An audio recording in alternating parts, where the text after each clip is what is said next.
बोला निम्नलिखित बहुपद में से प्रत्येक के लिए यानी प्रत्येक मतलब होता है सभी के लिए। प्रत्येक मतलब क्या होता है? सभी के लिए। सभी के लिए पी ऑफ एक बार मान रखेंगे, जो पी ऑफ 0, पी ऑफ 1 और पी ऑफ कितना है 2 का क्या बोल रहा है, इन सभी का मान ज्ञात करेंगे। क्या बोल रहा है? मान ज्ञात करेंगे। ध्यान दीजिएगा, हिसाब दिया हुआ है पी ऑफ वाई बराबर Y square minus Y plus 1। अब ध्यान दीजिएगा, कहीं पर जो है जैसे यहाँ पर दिया है क्वेश्चन में पी ऑफ वाई, तो हर एक हिसाब में चेंज हो सकता है।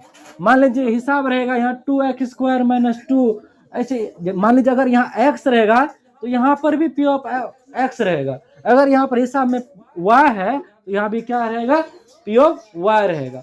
तो एक बार मान रखना है पी ऑफ 0 रख करके, एक बार फिर रखना है, एक बार एक फिर जो क्या रखना है पी ऑफ 2, यानी 3 बार ये हिसाब बनेगा। तीन ठीक है, समझ में आ गया ना। अब ध्यान दीजिएगा, एक रख करके हम बताते हैं। अभी जो हम पी ऑफ 0 रख करके बनाते हैं हिसाब को। अब देखिए हिसाब उतार दीजिए एक बार फिर से, हिसाब आ गया ना।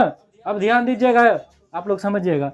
अब देखना है जितना भी जहां जहां y है उसके जगह पे क्या आ जाएगा, 0 आ जाएगा। वो यहाँ पर क्या करेंगे, 0 का स्क्वायर, यहाँ y पे स्क्वायर है तो यहाँ पर y के जगह 0 है तो 0 का स्क्वायर, फिर माइनस, फिर y के जगह क्या आ जाएगा 0, फिर प्लस 1।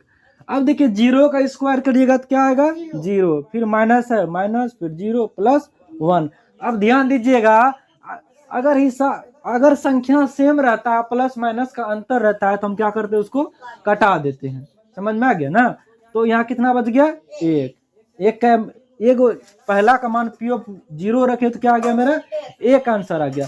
फिर हम दूसरा का मान रखेंगे, इसमें जो है पी ऑफ इसमें 1 रख करके देखते हैं। हिसाब उतार दीजिए एक बार फिर से, Y square minus Y plus 1। अब आप लोग ध्यान दीजिएगा, अब y के जगह कितना रखना है, मान 1 रखना है, यानी 1 का स्क्वायर माइनस 1 प्लस 1। ये 1 जो है ये सेम उतर जाएगा, क्योंकि y के जगह पे ही मान रखना है, ना कि संख्या के जगह पे। ठीक है, ध्यान दीजिएगा, 1 का स्क्वायर 1, फिर माइनस 1, फिर प्लस 1। अब ध्यान दीजिएगा, हम क्या बोले थे, अगर संख्या सेम रहेगा, प्लस माइनस का अंतर रहेगा, यहाँ पर प्लस छुपा हुआ है, इसमें भी प्लस छुपा हुआ था, तो प्लस माइनस का जब अंतर रहेगा तो क्या हो जाएगा, कट हो जाएगा। तो इसका आंसर कितना आ जाएगा, 1। अब ध्यान दीजिएगा, हमने पी ऑफ 0 रख करके देखा, फिर 1 रख करके देखा, फिर अब क्या रखेंगे, 2 रखेंगे। क्या रखेंगे, 2 रखेंगे। यहाँ पर जो है पी ऑफ 2 रख करके देखेंगे। अब हिसाब उतार दीजिए, Y square minus Y plus 1। समझ में आ रहा है ना सबको, दिक्कत नहीं ना किसी को। अब आप ध्यान दीजिए, यहाँ 2 का स्क्वायर करेंगे, क्योंकि y के जगह पे कितना रखें हम, 2 रखेंगे, फिर माइनस, फिर y के जगह पे क्या आ जाएगा, 2 प्लस 1। अब ध्यान दीजिएगा, यहाँ पे 2 का स्क्वायर कितना हो जाएगा, कितना हो जाएगा, 4। कैसे आ गया 4। अब मान लीजिए 2 स्क्वायर मतलब होता है संख्या का गुणांक। अब देख लीजिए 2 का स्क्वायर कितना आ जाएगा, 4 माइनस 2 प्लस 1 आएगा ना। अब आप लोग ध्यान दीजिएगा, 4 रुपया यहाँ पर प्लस में है, फिर यहाँ भी प्लस में है। समझ में आ गया ना। इन दोनों प्लस वाला को एक जगह कर लेते हैं। 4 एक कितना हो गया, 5 माइनस 2। अब 5 रुपया आपके पास है, 2 रुपया कर्जा है, माइनस जितना भी हिसाब में है इसका मतलब आपके पास कर्जा है, और प्लस जितना भी है वो आपके पास जो है उतना बचत है। प्लस वाला क्या होता है, मेरे पास उपलब्ध रहता है जितना भी हो संख्या हो, और माइनस जितना भी रहता है वो क्या, कर्ज होता है। क्या होता है, कर्ज होता है। यानी आपके पास तो 5 रुपया है अभी अवेलेबल में, अगर आप 2 रुपया कर्जा है और 2 इसको दे भी दीजिएगा, कितना बच जाएगा आपके पास, 3 बच जाएगा। यही आंसर आ जाएगा। तो हम यहाँ लिखेंगे, तीनों का मान रख लिए, पी ऑफ 0 रख करके देख लिए, पी ऑफ 1 रख करके देख लीजिए लिए, उसके बाद पी ऑफ 2 रख करके देख लिए। ठीक है ना। यहाँ लिखेंगे अब हम पी ऑफ वाई बराबर, एक बार कितना है, पहली बार 1, फिर कितना है 2 बार 1, फिर दूसरा का 3। यही मेरा आंसर हो जाएगा। समझ में आ गया ना, किसी को दिक्कत नहीं ना। ध्यान दीजिएगा, जैसा कि हम बताए थे हिसाब के अनुसार जो यहाँ पर चेंज होता रहता है। यहाँ पर पी ऑफ टी है, इसका मतलब हिसाब में टी है तो इसलिए यहाँ पर टी आया है। समझ में आ गया ना। अब देख लीजिए, एक बार पहली बार हम 0 रखेंगे, उसके बाद क्या रखेंगे 1, फिर 2 रखेंगे। तो एक बार जो है हम पहली बार जो है पी ऑफ 0 रख करके बैठाते हैं इसको। ठीक है, 2 प्लस टी के जगह पे क्या आ जाएगा 0 प्लस 2, उसके बाद जो है कितना का स्क्वायर है, यानी 0 का स्क्वायर माइनस 0 का क्यूब। ठीक है, ध्यान दीजिएगा, इधर ध्यान दीजिए। 2 और 0 जोड़ेंगे तो 2 आएगा, फिर 2। अब 0 का स्क्वायर कितना आएगा 0, इन दोनों के बीच क्या है गुना है ना, इसलिए गुना का चिन्ह लगा है। फिर 0 का क्यूब 0। अब यहाँ आप लोग ध्यान दीजिएगा, 2 प्लस 2 गुना 0 0, फिर माइनस 0। हम अभी आप लोग को बताए थे ना, अगर संख्या सेम रहेगा, अगर प्लस माइनस का अंतर रहेगा तो क्या हो जाता है, कट जाता है, 2 आ गया। ये पहला का आंसर है। अब दूसरा का देख लीजिए।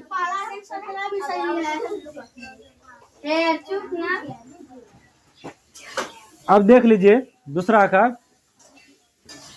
पी ऑफ 1 रख करके देखते हैं, पहले हिसाब उतार देते हैं। 2 plus T plus 2t square minus T का क्यूब। यहाँ ध्यान दीजिएगा, 2 प्लस टी के जगह पे कितना आ जाएगा 1, फिर प्लस 2, फिर टी के जगह पे 1 का स्क्वायर माइनस फिर 1 का क्यूब। ये 1 है, 1 का क्यूब। 2 प्लस सॉरी, यहाँ ध्यान दीजिएगा, 2 1 कितना हो गया 3, कितना हो गया 3 प्लस ये 2 लिखेंगे 1 का क्यूब 1, फिर माइनस 1 का क्यूब 1, 3 प्लस 2 गुना 1 माइनस। देखिए हमने क्या बोला था, जितना भी प्लस में है वो आपका पैसा है, और जितना भी माइनस में वो क्या है कर्ज है। यानी 3 और 2 कितना हो गया 5। आपके पास 5 रुपया है और कर्जा कितना है 1, तो दे दीजिएगा, कितना बचेगा 4 बचेगा ना, ये दूसरा का हो गया ना। अब तीसरा वाला का देख लीजिएगा, तीसरा हम बनाएंगे पी ऑफ 2 देखकर, पी ऑफ 2 यहाँ 2 है ना, इसलिए क्या होगा पी ऑफ 2 देंगे। 2 plus T plus 2t square minus T का क्यूब। अब यहाँ ध्यान दीजिएगा आप लोग, 2 प्लस टी के जगह क्या आ जाएगा 2, क्योंकि 2 यहाँ रखेंगे पी का मान, फिर प्लस 2, फिर क्या आ जाएगा 2 का स्क्वायर माइनस फिर 2 का क्यूब। 2 कितना हो गया 4 प्लस 2 का स्क्वायर 4, 2 का स्क्वायर यहाँ कितना हो गया 4, फिर माइनस देंगे, फिर 2 का क्यूब कितना हो जाएगा 8 हो जाएगा। क्यों, क्योंकि क्यूब है तो 3 बार गुना होगा। जैसे मान लीजिए 2 पर क्यूब है तो 2 गुना 2 गुना 2 कितना हो जाए 2 दूनी 4 दूनी 8। इसी तरीके से कितना हो जाएगा यहाँ 8, 4 प्लस 4 दूनी माइनस,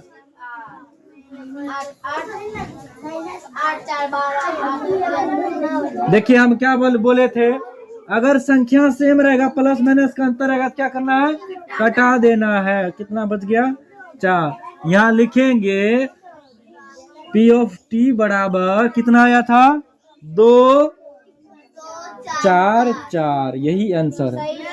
समझ में आ गया ना, किसी को दिक्कत नहीं ना है। तो एक्स है, इसका मतलब एक बार पहली बार हम रखेंगे क्या 0, उसके बाद क्या रखेंगे 1, उसके बाद क्या रखेंगे 2। यहाँ पर हम रखते हैं पी ऑफ 0, क्या रखते हैं 0, तो एक्स की जगह क्या आ जाएगा 0, यानी 0 का क्यूब। तो 0 का क्यूब करिए या स्क्वायर करिए तो क्या आ जाएगा 0। ये पहला का है।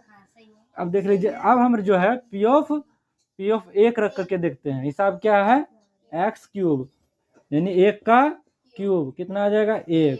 समझ में आ गया ना। अब देखिए, अब हम रखते हैं पी ऑफ 2, कितना रखते हैं 2, तो हिसाब क्या है एक्स क्यूब, यानी 2 का क्यूब। 2 का क्यूब कितना होता है 8। अब देखिए पी ऑफ एक्स बराबर दिया है। अब देखिए पी ऑफ जीरो रख करके पहले बनाते हैं पी ऑफ जीरो। तो एक्स के जगह क्या आ जाएगा? जीरो। जीरो माइनस वन, फिर यहाँ जीरो प्लस वन। ध्यान दीजिएगा, अगर आप जीरो में से एक घटाइए, नहीं जीरो में से कितना भी संख्या घटाइएगा तो जो संख्या रहेगा वही आ जाएगा। कहने का मतलब यहाँ जीरो के बाद क्या माइनस वन आ जाएगा, फिर इन दोनों के बीच क्या है? गुना है। अब देखिए 1 रुपया प्लस जीरो, दोनों को जब जोड़िएगा तो एक ही आएगा। क्या आएगा? एक ही आएगा। अब ध्यान दीजिएगा, एक गुना एक, एक प्लस, सॉरी यहाँ माइनस है, यहाँ प्लस है, प्लस माइनस गुना प्लस क्या होता है? माइनस। ये एक का हो गया आंसर। अब दूसरा का बोलते, दूसरा का देख लीजिएगा, पी ऑफ इसमें कितना रखते हैं हम? पी ऑफ एक रख के देखते हैं, एक्स माइनस वन। ध्यान दीजिएगा इधर, एक्स प्लस वन। अब एक्स के जगह कितना मान रखेंगे? एक रखेंगे, एक माइनस एक, फिर यहाँ क्या रखेंगे? एक प्लस एक। एक में से जब एक घटाइएगा, हमने क्या बोला था? जब संख्या सेम रहेगा, प्लस माइनस का अंतर रहेगा, क्या हो जाएगा? कट जाता है। यानी एक में से एक गया जीरो, फिर इन दोनों के बीच क्या है? गुना। एक प्लस एक कितना हो गया? दो। दो कितना हो गया? दो। अब जीरो गुना जब दो करिएगा तो क्या आएगा आंसर? जीरो। क्या आ जाएगा? जीरो। अब इसका तीसरा वाला देखिएगा, तीसरा वाला देखिएगा इसका, x minus one, x plus one. यहाँ रखेंगे हम पी ऑफ एक्स का मान जो है 2 रखेंगे। क्या रखेंगे? 2 रखेंगे। यानी 2 माइनस वन, फिर जो यहाँ 2 प्लस वन। 2 में से एक गया, कितना बचेगा? एक, फिर गुना है, 2 एक कितना हो गया? जब 3 गुना 1 करिएगा तो क्या आएगा? 3। हम यहाँ लिखेंगे पी ऑफ एक्स बराबर कितना, कितने आंसर आया है? -1, फिर 0, फिर 3। यही आंसर